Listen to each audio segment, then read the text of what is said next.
this kid gets off the bus and he just walks up to me and goes, "Hey, my sister likes you. Here's her phone number." So, and I remember it like it was yesterday. I remember, my grandmother, as wise as she was, she just kind of looked away. And now I see it. She's looking away like, you know better than this. I'm not going to say nothing. So I took the number. How old are you? I think I'm like 11, 12, something like that. And I took the number and I called the girl, and she invited me over. And this is how bad it is, because that could never happen in my home, but her whole family's there. So I knock on the door, she invites me in and takes me right to her bedroom. We have sex. And I don't know what's going on. I don't really understand it. Even though I got molested younger as a child, I didn't really understand that whole thing. And I just got up and left.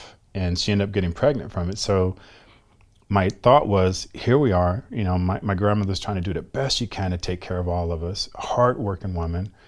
And I've embarrassed my family. I've embarrassed her. And I just couldn't live with the thought that letting her down.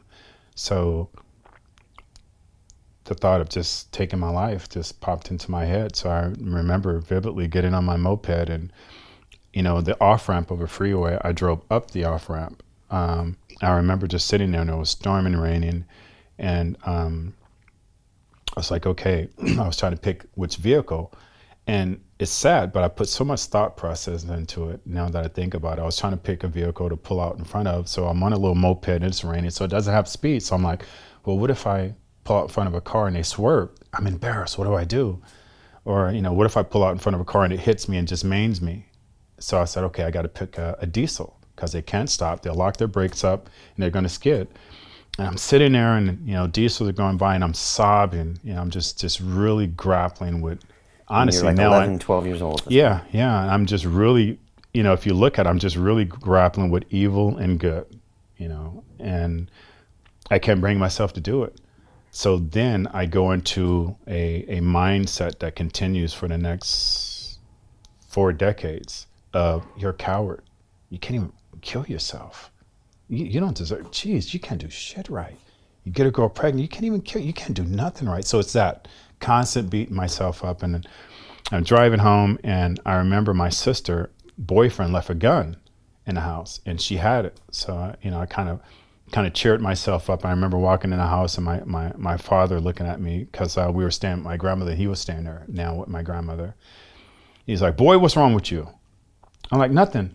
It was raining outside, and that was my excuse for crying." And I just walked in my sister's room. I was like, "Charlene, you still have that gun?" She goes, "Yeah, boy, why? Get out of here." I go, "Can I see it?" She goes, "No, get out of here." I'm like, "You can't even do nothing. You can't even come." So I continue, go down to my, basement and I'm just beating myself up more. So I remember, watching TV and people ODing. And I'm like, well, we have some aspirin. And luckily the bottle was only half full. So I went back in my bedroom and I took all the aspirin I could and I laid down and go to sleep and I just sobbed, like, okay, here it is. I did it, it's done now. And I just remember, just going to sleep and then waking up to just hysteria, people shaking me and trying to talk to me. I couldn't really hear. And my grandmother was, trying to wake me up and she was trying to talk to me. And then again, I can just vividly remember she looking over on the counter of my bed and seeing a bottle of aspirin and then looking at me and putting one and one, together, as wise as she is. So she snatched me and took me into the shower and called the ambulance and they pumped my stomach. And at the time I was dating a girl that I married and later on, and we had a child from, and I remember them talking about it, what could he be so upset about? And they're like, oh, well, maybe he got into an argument, with Levita.